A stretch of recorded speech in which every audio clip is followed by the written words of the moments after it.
Behind every bit of mom wisdom is a story of a real mom and real kids just trying to love each other well. Whether you're cozied up on the couch with a mug of coffee or out for a walk, you're welcome to join us as we share stories and laugh, learn, and grow together. It's the iMOM podcast. Hey, I'm Ted Lowe, and I'm the host of the All Pro Dad podcast.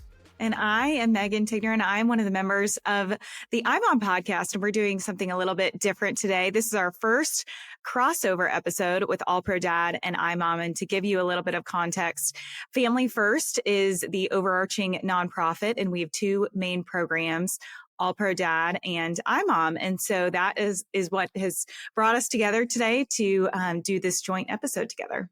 Yeah, absolutely. I'm so glad that we did. And because this is a topic that's not just for moms or dad. And it's this big topic that we all struggle with, and that's screen time. I know parents have got that all figured out, but it's our kids that struggle, right?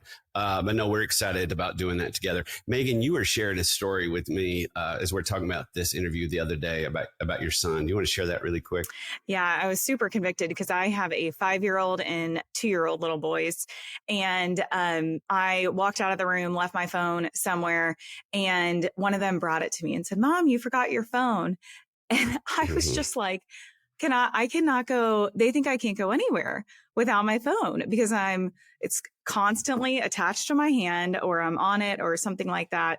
And it was just so convicting to me as a parent, because I think this is really the first generation of kids that's going to see parents constantly attached to their phone.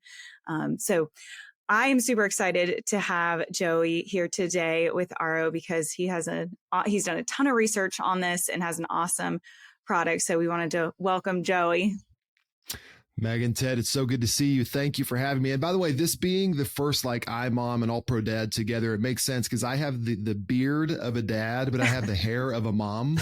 So I have long hair. So this is perfect. I'm like the perfect blend for the two, right? Absolutely. Absolutely. So tell us a little bit, Joey, about your family before we dive in. Yeah, my wife and I, Kristen and I, have been married for 20 years. Just for a visual for you, I'm on the taller side. I'm 6'5". Kristen claims 5 feet tall, but she's maybe just a smidge under. So she's tiny. We met in college, and opposites attracted there, at least from a height perspective. And then in the first couple of years of marriage, we realized how truly opposite we were, but we weathered those years.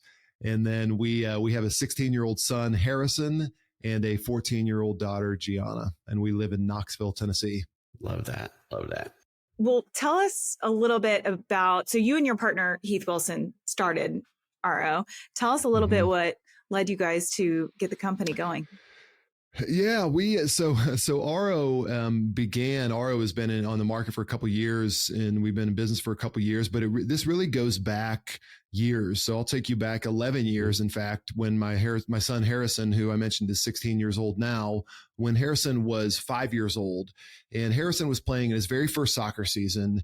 And for any parents out there who are in youth sports, or you've been part of youth sports, specifically soccer, I think there's something about soccer for this.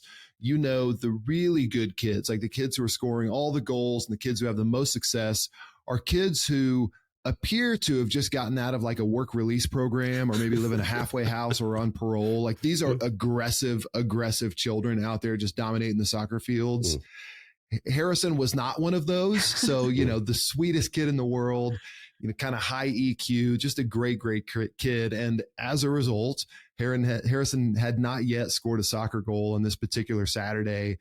But here we are, my wife and I, we lug out the lawn chairs, take our 2-year-old daughter at the time out there to the soccer fields with us to sit through another hour of soccer.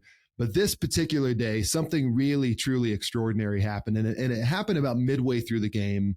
And this moment, it kind of, as you play this moment in your mind, it kind of comes back in like slow motion cinematic terms, because at this moment, Harrison rears back his leg and he kicks the ball and it glides over the grass, and it's like cue the James Horner, music, the beautiful Last of the Mohicans music, as this ball goes into the back of the net for Harrison's first soccer goal.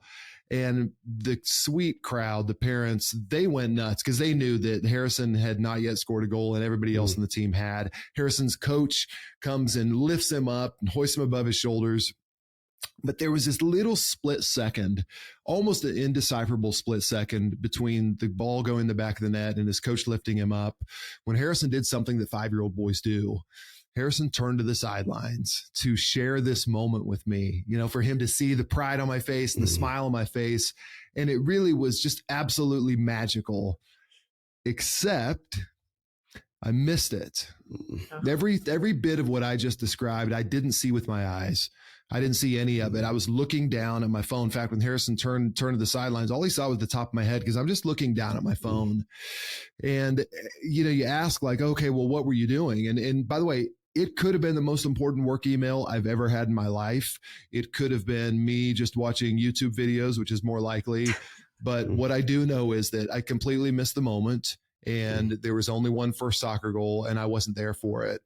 And I had a moment of realization because my wife told me what happened. I had a moment of realization where I just said, there's something wrong. Like, this doesn't feel good. I mean, you all know this, you're in this and people are listening. We spend so much of our lives thinking about the person we're going to meet someday and we're going to marry someday. And then we spend so much time thinking about our kids someday. And for a lot of us, it's very difficult to get pregnant and to have a child. And you spend a lot of time and money and effort and tears and emotion and everything on that. And then I just found all of that. I have the benefit of retrospect thinking back on this. We have all those things. And here I was wasting away that relationship with a device that sits in my pocket. And I couldn't stand to have an hour of just focus on what he was doing. And it may not have been that important to me at the time, but I look back and realize how beautifully important it could have been. So what I came to was this relationship with my phone is damaging all my relationships around me. So little did I know that Heath Wilson, who's now my business partner, had just sold a business. He was thinking about this as well. And just said, hey, I got consumed in work on my phone and it was all I thought about and neglected my family. And so he texted me one day and said, hey, let's get together for lunch. And he laid out this thought, which was, what if our families could look different? What if, even though we believe that phones are here to stay, and we believe that, by the way, and this is just a way of life, what if that weren't the case? What if we could change the relationship we had with our phones and as a result, change our families? And the belief at the beginning truly was like, let's do this for our families. And then if it helps our families, I bet it can help a lot of other families. So it was birth. That was 5 years ago when we had that conversation, we had that lunch, and we've been on the journey ever since, been on the market for a couple of years. And just for anybody listening, I want to just preface all of this discussion with two things. One, this is not a product pitch. It won't be a product pitch. We're here and available, but this is not about a product. This is about for you, for your lifestyle, the things you can do to take hold of this, because we believe it's the most hopeful opportunity we have as parents. And then the second thing is there's not going to be any guilt or shame that's associated with this. So it's easy to put up defenses as we talk about phones and screens and all that stuff, but let's just go ahead and remove that and give ourselves some grace and just receive this and just receive it without judging yourself, condemning yourself, but hearing the truth and then having the hope to believe that there's a better future. I love that, Joey. And thank you for being honest and sharing that story. I know that every parent's got one, right? We've all had those moments of going, my kids are teenagers now, and there's sometimes they'll walk in and my wife and I will both be on their phone. Of course, they're really great at saying, hey, look at the screenagers. Look at you two winners. Do they say that? Oh, yeah. They call it screenagers sometimes. Like, that's fair. And so, but I think everybody listening right now, moms or dads, we have those moments. Absolutely. And I love that you said that, hey, there's no judgment here. Yeah. One of the reasons we were so excited to have you on today is you've done so much research about our relationships with phones. Can you talk a little bit about that? Yeah. And it's funny, as you said, relationships with phones, and as I said it, and as people heard that, I bet you no one batted an eye at the idea of us having a relationship with our phones. Right. But I do think it's important for us to really look at that and realize that it is freaking weird that we have a relationship with an object like that. That for adults, that is very odd, right? So you think about any other object we have in our life. You think about my lawnmower, for example. My lawnmower, I see once a week, about 9 months out of the year, right? But You know, it's not as if when a conversation gets boring, I go sneak in a quick mo, right? Like you do. This is not, which by the way, I've told that a couple times. Yeah. There are wives who have told me, they're like, you know, my husband actually is the type of guy who will sneak in a quick mo when things get boring. So that may not be a perfect example. I do get that, but this is something that helps me accomplish a task for myself. This is not a relationship. Maybe we have relationships with cars, but that's still kind of utilitarian, A to B.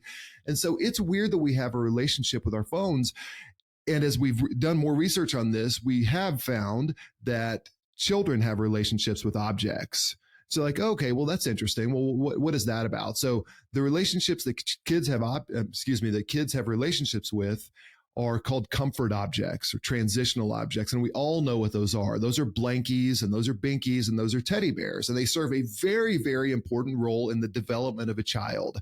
They help, just like the name, a transitional object, they help transition a child from dependence into independence. So when their mom leaves the room, they'll cling to their teddy bear to give themselves a false sense of security. The teddy bear is not giving them any security, but it's giving them a false sense of security in the absence of relationships. But we as adults are clinging to these objects, being reverted back to childhood. We're clinging to these objects that give us a false sense of security, but we're doing it in the presence of real relationships. We're doing it at the dinner table. We're doing it in the middle of conversations, right?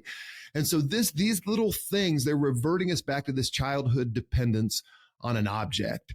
And that alone should be, I think, a warning signal to us to say, like, that doesn't quite feel right to me. And even just as a principle, that doesn't feel right to me, on top of the fact that, like, it is getting in the way of all of these things for us. So we've done even more kind of thought and thought around, okay, well, how is it a relationship? Like, why is it that a phone is now a relationship? And I believe that we've built a relationship with our phones in the very same way that we build relationships with people.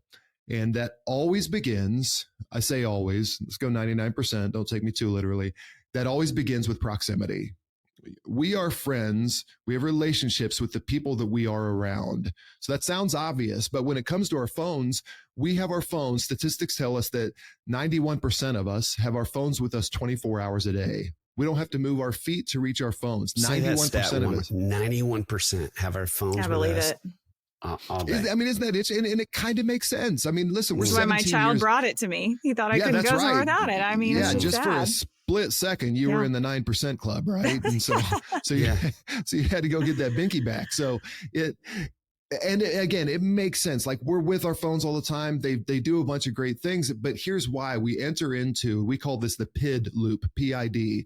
And it begins with that proximity. And when you're around something a lot, what are you going to do? You're going to interact with it more, just like the people in the pickup line, the carpool line. Like, you're going to interact with the people you're around. So because our phones are with us, as a result, we're interacting with them all the time. And it's not those inbound notifications that are killing us, which everybody says, oh, just silence your notifications and everything's fine. The problem with that is that 89% of our smartphone usage is self-initiated, that we are the ones who are initiating that. So Ted, this morning, I've already rewatched Michael Harris Jr. hit his grand slam last night against the Giants, right? And then after, I don't know if you're a Braves fan, I know you're in Atlanta, but I am a huge Braves fan, but I watched that. And then what do? Then I check the weather, and then I check an email, and then I check a group text. And so we go down these rabbit holes. So it's not as if we're having these isolated moments with our phones. It's me saying, oh, I want to see what's on this phone. And again, not to be overly simplistic, but that's because it's with me. I had not met somebody yet who can type on their phone when they're not holding it, right?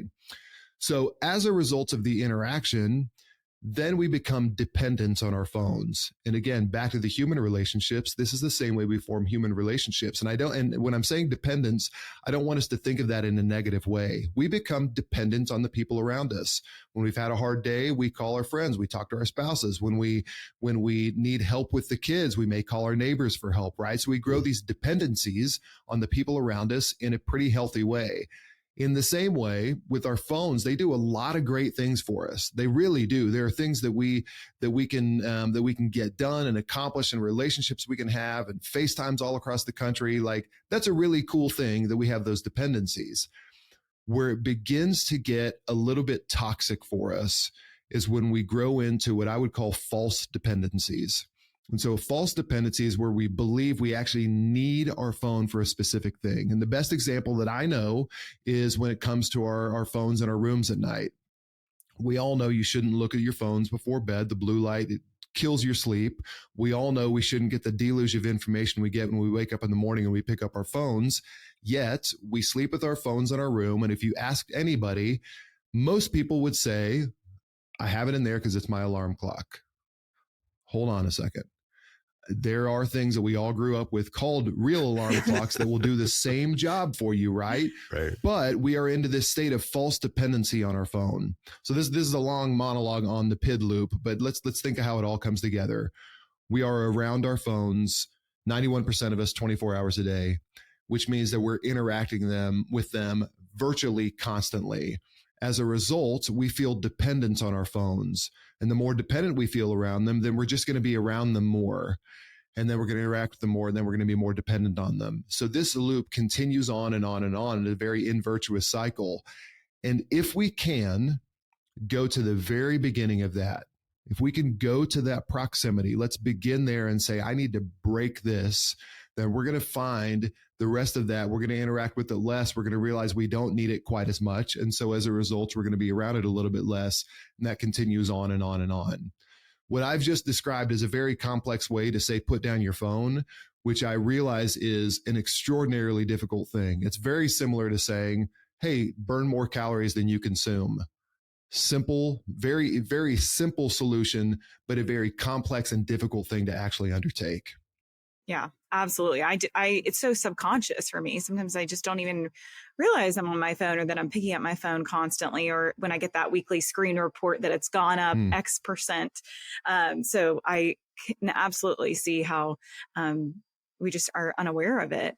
But how have you seen it impact relationships, and especially relationships with our kids? I saw you in a speech somewhere say that, our kids are mimicking us on our phones. And it's really hard to tell your teenager, hey, don't be on your phone all the time, when they've literally watched you do that as they grow up.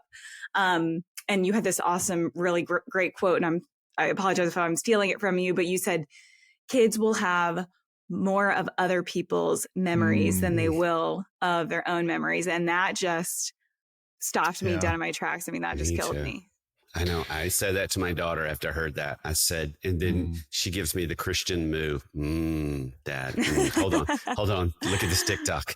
That knocked me out. So I agree with you on that for sure.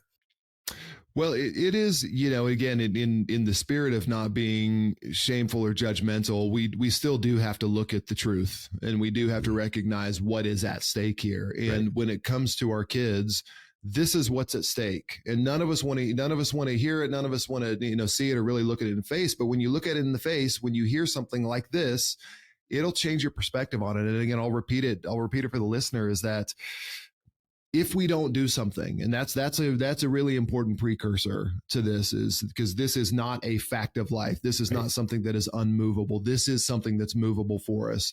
But if we don't do something, then this generation of kids who are on Instagram and TikTok, this generation of kids will be the very first generation of kids in history who will die having consumed more of other people's memories than memories they create on their own.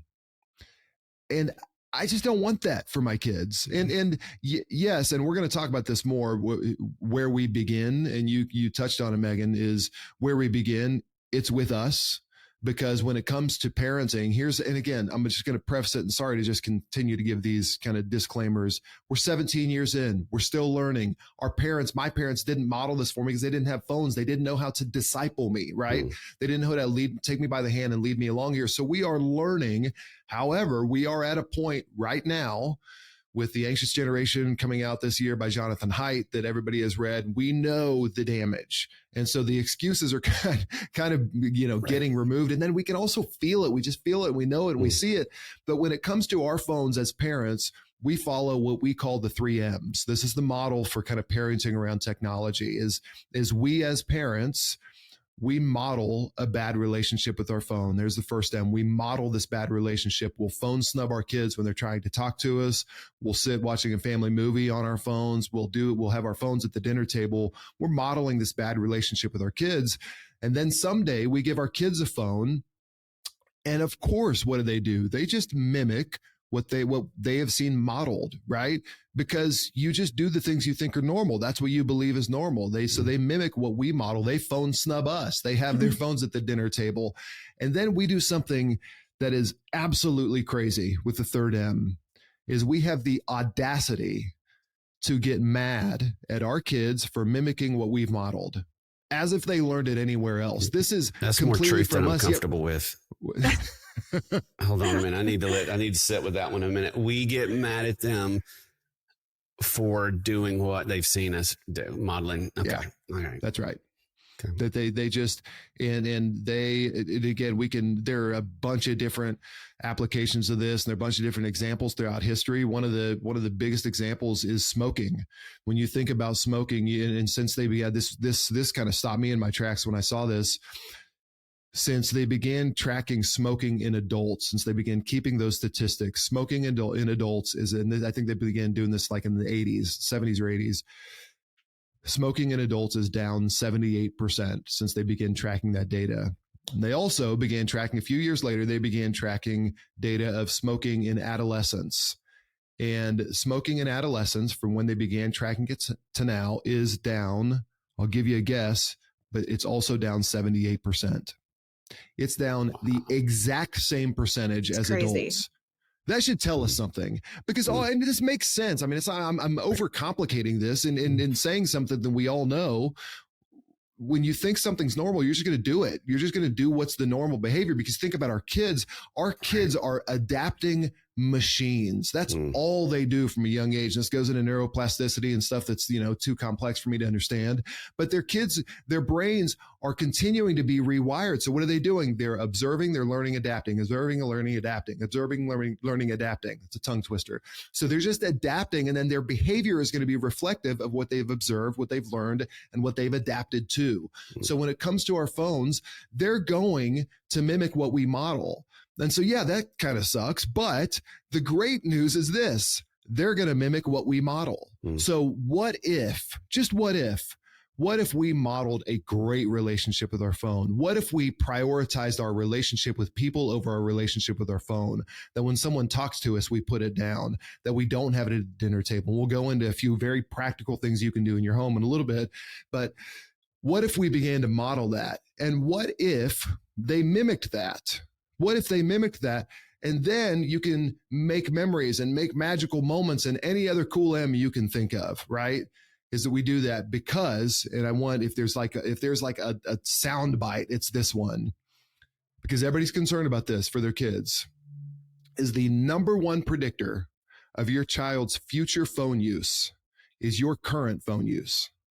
That's the number one. That's statistically backed. The number one predictor of the way your child will someday use a phone is how you are using your phone today. And what a cool opportunity. Like, what an awesome thing that we can all do. Because Megan, and I'll let others speak in a moment, I promise. No, this is great. I mean, no. You think about your kids, and Megan, I don't want to put you on the spot. Ted will put you on the spot as well, but Megan, because your kids are young, have they ever said to you, they gave you your phone the other day, have they ever said, "Mommy, no phone, Mommy, put down your phone"? Have you ever heard a line similar to that? Not in so many words, but they will try to get my attention and say my name over and over, or say, "Look at this," or, "Watch this," or whatever it might be. And I am too concerned with whatever I got to do on my phone, which at the time feels really important. But then I look back and I'm like, I just should have put it down or stopped or done whatever. Yeah. Well, we hear from countless people who tell about because our kids are just wonderful little truth serums. Like, they don't have a filter, which is great, right? Like, it's awesome that they will just tell us directly what they do, because a lot of kids, when they get young, kids are born with this natural need for connection. And then we put this unnatural device, this unnatural thing in between that, and they get a little mad about it. They don't love that feeling. And so they will tell us, they'll say, "Mommy, Mommy, Mommy," they say your name over and over and over again. Or the people will say, "Mommy, put down your phone, Daddy, no phone." and people they begin to go down a little bit of a shame spiral there for themselves. But I would encourage somebody, if they're listening and they've heard that line before, I want you to celebrate that. I want you to actually, let's spin that into the positive. And I'll tell you why. There are two reasons why. The first reason, if your child has told you directly and explicitly, mommy, no phone, mommy, watch me, daddy, put down your phone. If you've heard that, that's good, because for one reason, they like you. Like let's pause there for a moment. That's good. Like we want that. We want our kids to like us. That's not something that may always be there, but if they're saying that, that means they like you. And the second one I think is even more powerful is they believe that they have enough innate value that deserves for you to look at them. They believe they're worth being looked at. And who of us doesn't want that? Like, that's awesome. That's great. So let's continue to foster that. Where we need to get nervous is when our kids stop saying it to us, when they stop saying, mommy, watch me, daddy, watch me, because then all of a sudden they begin to believe, oh, that phone's more important than I am. That's okay. They're not even mad about it at that point. They're just worn down like that. We don't want that in any way. And the good news is, if you've stopped hearing mommy, watch me, and Ted, I think you'd agree. I'd love your opinion on this. For me, as my kids have gotten older, the daddy watch me moments have gotten a lot more subtle, where they'll just throw out a little bid to see if I'll pick up on it. Do you relate to that, Ted? Do you feel that like they still want your attention, but they may not say it quite as overtly? Right. It's different things. It's even a nod and a look. Did you see that? I didn't ask for it, but did you see that? So if we're looking down, I wonder how many nods I've missed because I was looking at the phone and I missed the nod. So I definitely think they start, becoming too cool a little bit, like to ask for it, but they definitely want it. One question I have for you, I feel like one of the other excuses, like you were saying, that people keep it in their room for an alarm clock. I think a lot of times people have it, they go, because I want to take a picture. I want to take a picture. And I think that we miss memories trying to capture them actually. Is that, do you have any thoughts on that? Cause I've struggled with that, cause I do love having photos and we have fun with them, but what are your thoughts? This is and I love that you asked that question, because this is where I want to invite people out into the gray. Let's go. This is going to be an unsatisfying conversation if you're waiting for a magic bullet at the end. If you're waiting for the mandate for you to throw away your smartphone and get a flip phone, because that's not coming, and it's not true. And on the far end of the spectrum, that also doesn't mean that we have to fully embrace and accept everything our phone and say there's nothing we can do about it. So this is an invitation into the messy middle, as Andy Stanley would call it, into the messy middle. So that is one where my photo, my photo album is full of pictures, because we love taking pictures. We were just in California on family vacation and we had so much fun. We took a bunch of pictures and that was great. There are moments when we can over catalog, when we can absolutely overtake some of those pictures. And is that necessarily bad? I don't know. But I think that where we can kind of get caught is in two ways. One of them is, you're right, not really being in the moment, wanting so much more to, you're just imagining what filter you're going to put on it before you get put it on Instagram, right? Versus being in the moment. But then the other one is, we do start to go astray. We take a picture, then we feel the text. And so then we go check out that text, and then we go check out the weather. And so it's the things that happen after it. You know what I mean? Like, it's just like the things that continue on. And so we get kind of sucked into this and we are fully pulled out of the moment. And there are little things we can do. We know you want pictures. One thing that I encourage people to do all the time, especially if you're maybe on a date night, because there are also, you say things like, well, we've got a babysitter with the kids. I need to know if they're there. One very easy little hack here is just swap phones with your partner. Or my wife and I go on a walk virtually every night. That's been a practice we've had this summer, which I love. And so I leave my phone. She brings hers, but I carry her phone because I'm not going to get lost in her phone. That's a great idea. Yeah, it is. You know what I mean? Yeah. It's just a very small little thing. And here's what's the premise of all of this. And if you're watching, you can't see here, but we have Atomic Habits by James Clear behind us. And so one thing that a real principle of his is this idea that environments is always stronger than willpower. That if we are reliant on our willpower and just mustering up the strength in every moment to do something, that will give out every time. Environment will always be stronger. So talk about an environmental flip that we just said there. Swap phones with your partner on a date night. Take one of your phones and let the opposite person hold it. Take pictures when you need to and take it from something else. I honestly, like, people have ideas and I think it's a good idea. Digital cameras and all that stuff. It's too much for me. I still take them on my phone. You know what I mean? And so it's, and I do think it's really fun also to document those moments and have those moments. But I think, I think a lot of people know, like, yeah, this is kind of getting in the way, and this is where the consciousness begins. So I love that question. And that's one of those kind of messy middle questions that we do have to kind of wrestle through. And frankly, I'm pretty glad I have a lot of pictures, but I also know at times, like, I just need to have that moment versus, watch the sunset versus taking a picture of it. One of our rules over the years have been, if we know there's a professional photographer at something, we're out. Like, we'll let them take it. I mean, why in the world am I taking one on my phone 12 rows back when there's a professional photographer? So that's been something for us that's been helpful, or we've kind of limited our number of them. I'm going to get one of this.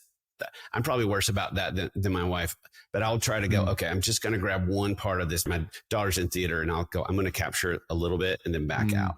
And I think that this may not even make sense when I say it, is that the discomfort we feel around screens, having had them for 17 years, we do look at them, and I referenced a second ago, in such binary terms where it's just like, it's all good or it's all bad. And I think that for people to really be effective at this, it does require some real introspection to say, like, well, why? Like, is it bad for me to take a video? Like, my daughter asked me, she plays volleyball at her high school, and she asked me after a scrimmage the other day, oh, Dad, did you get any pictures or videos? And I didn't. I was fully focused on her. But then I thought, well, okay, she wants pictures and videos of her playing, so I'm going to start doing that a little bit. And so it's like the inherence, there's no inherently bad thing. I just think, like, we just want to label things bad or good. There's nothing inherently bad or good about taking pictures and videos, right? It's just all like, what is the purpose it serves? In the same way, you think about proximity, our phones being with us all the time. The only thing that I can think of that is with me all the time is clothing. Other than my phone is clothing. And there are a lot of people I interact with every day that are really glad that I have clothes proximate to me, right? Like, that's good, right? So it's not as if even the fact that we have our phones with us is bad. It's like, okay, well, what is that preventing? That is preventing. What is that getting in the way of? My clothes are with me all the time, and that's a good thing. But what is my phone getting in the way of? So I hope that makes sense. I don't know if that makes sense, but again, it's back into this kind of call into the gray to really explore what our intentions are. And that's what this is all about too. Like, the life I want is a focused and present life, an intentional life, and a distraction, by my definition, and maybe it's not much of an epiphany. Distraction is anything that gets in the way of your intentions. So if I'm going to family dinner and I want to if I'm going on a date with my wife, I intend to be focused and with her, but it's very easily to be subverted by this thing that's always with us versus removing it from the situation and then not having to decide against looking at it again because my environment is conducive to that. That's good. Absolutely. That's really good. I love that. One tip I got from a friend one time, and it was so simple, but so smart, I think, on her part. She's like, we go on family vacations and I will take pictures with my phone and videos and things like that to document the memory, but I do not get on social media. I don't post anything on social media. I'll do it at the end of the trip on the plane ride or car ride home when there's, nothing else to do and my kids are doing other things. But I try to really be in the moment with my kids on the trip. And then, if I want to post anything to social media, I do it after the fact. And she's like, we have this need to feel like we have to get it out into public consumption at the time that we're doing it. And that robs us of those memories. So I thought that was a great little tip that I've tried to put into practice. Love that. So because we always have our phones and they're always, I thought that stat that you said about, that we spend most of our time, not because of notifications, but because we go down that rabbit hole was really interesting. Cause I just always assumed it's because it's constantly dinging and we're getting notified of different things. And we see it flash while we're sitting here.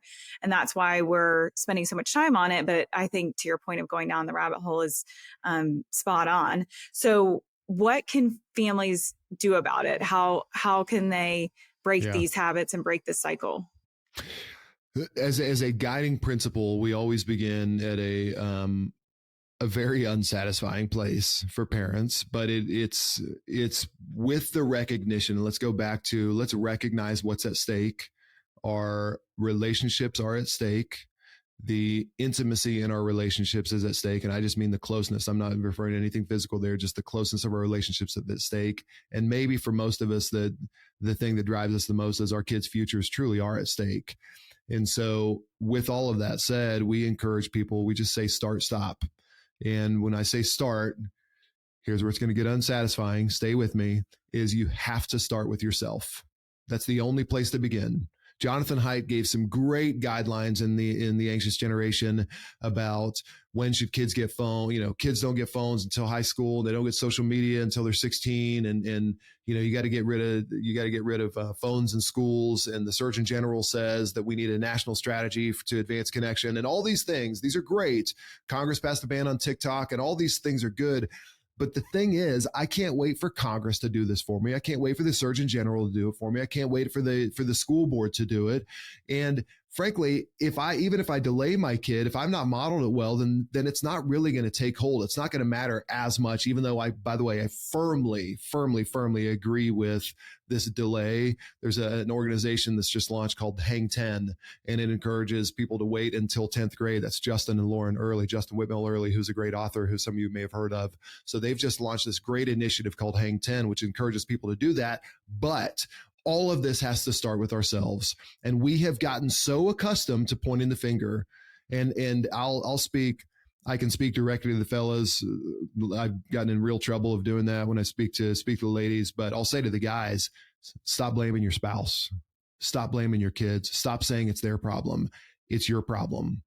And I can hit you directly with that. But let's begin with ourselves, because that's the only thing that we can control. And if you start with yourself, that's the right place to start. And I'll say, if everybody took that advice in America, start with yourself, this crisis would be done this afternoon, maybe a little bit after lunch, right? If we all started with ourselves. So that's the start part. The stop part is for you to stop at nothing to get it right. You got to stay.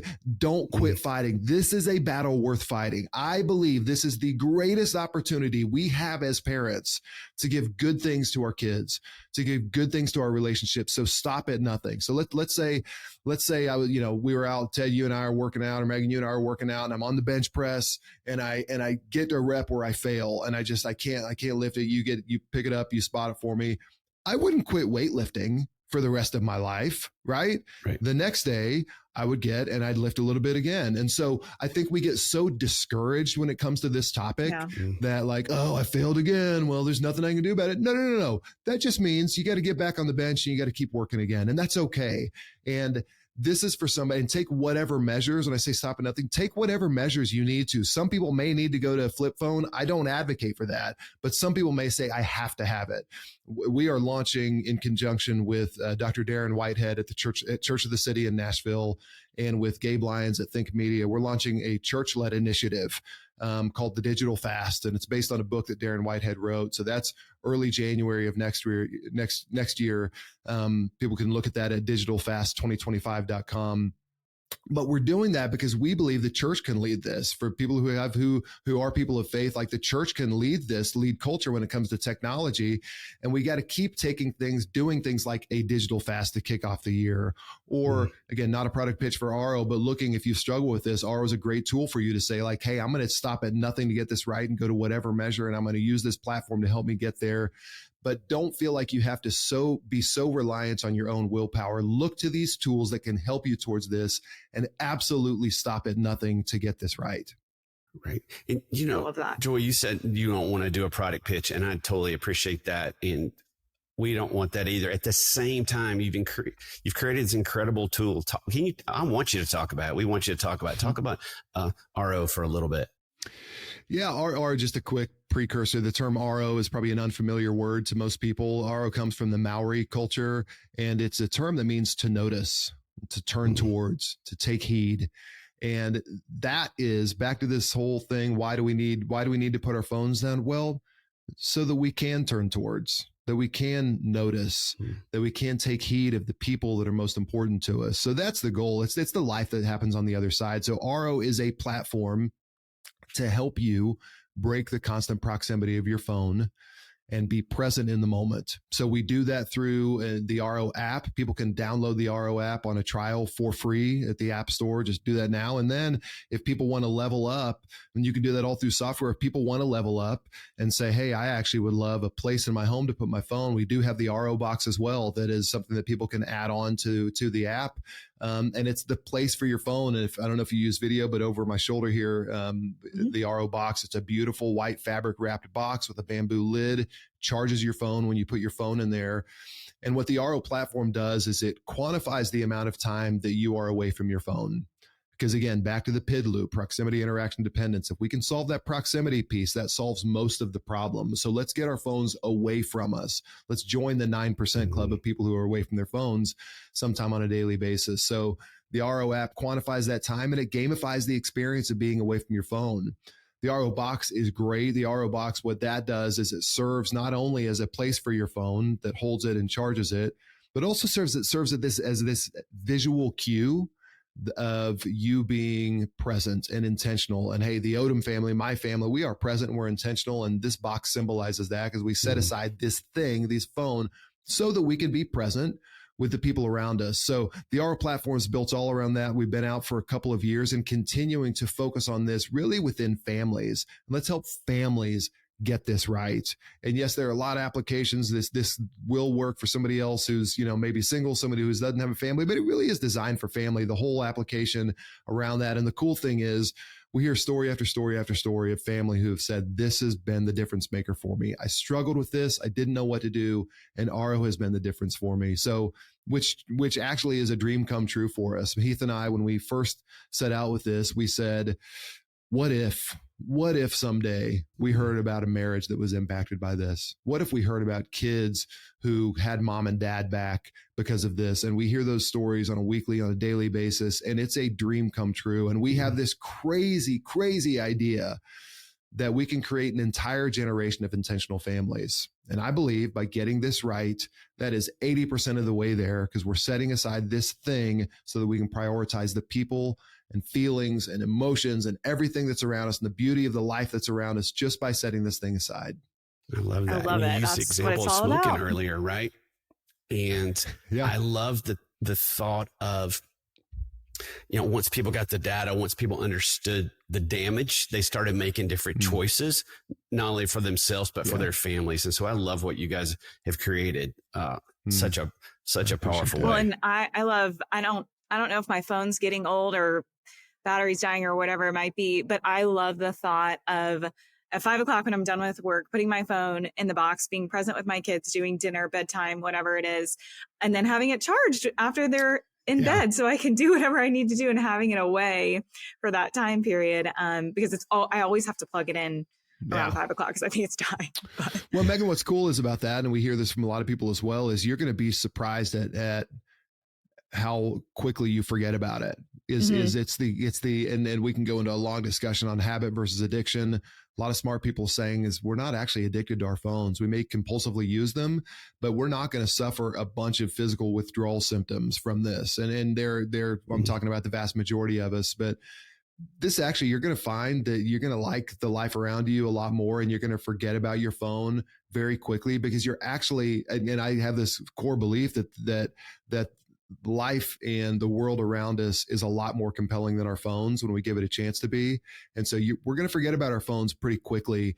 And I think you'll experience that. I think a lot of people have already experienced that. And when we realize that, then that pull of our phone, the allure of our phone will just be a lot less kind of dulled and grayed out and washed out. Yeah. So and less overstimulation. I just think I feel so much better when I'm not constantly looking at it. I just get overstimulated with all the notifications. Well, and the rewards feel pretty instantaneous with kids. I mean, I know with teenagers, you're going to get the rolled eyes, you're going to get the frustration. My kid's biggest deal is, but I need to know, like I need this information, like when I've got them, but I need to know this. I used to live in a thing where you didn't really know anything. Like who won the World Series last year? I don't know. Well, okay. Yeah. And that's it. That's right. I just don't know. But the value that comes back is almost instantaneous. On the All Pro Dad podcast, Joey, we always want to leave dads with one practical pro move. Like, here's one simple thing you can do. Could you give both moms and dads, could you give us a pro move? Can you give us some practical takeaways? Would it be okay if I gave you 3? Absolutely. And you can pick. We'll let everybody pick. So we say this is a lot to digest. And I hope that people receive a lot of this as just foundational. Just let this seep into your subconscious. And then, okay, what do I do now? Again, the guiding principles: start with yourself, stop at nothing, take whatever measures you need to here. But then what can I do today? So we have 3 things. We call these the 3 S's. And so choose from any of these. And I would encourage, just begin with one, and you can kind of layer them on as you go along. But the first one is for you to spend 1 hour physically distant from your phone a day. There's the S, spend 1 hour physically distant from your phone every day, which that's hard. So if you can't do an hour, then do 5 minutes. So just start with 5 minutes. And I want you to think of this. Don't think of this as a quick fix. I want people to think of this as a lifelong journey of building a muscle, right? So start with 5 minutes, and then tomorrow do 6. And then the next day do 7. And then the next day do 8, right? So slowly build up that muscle. It's okay.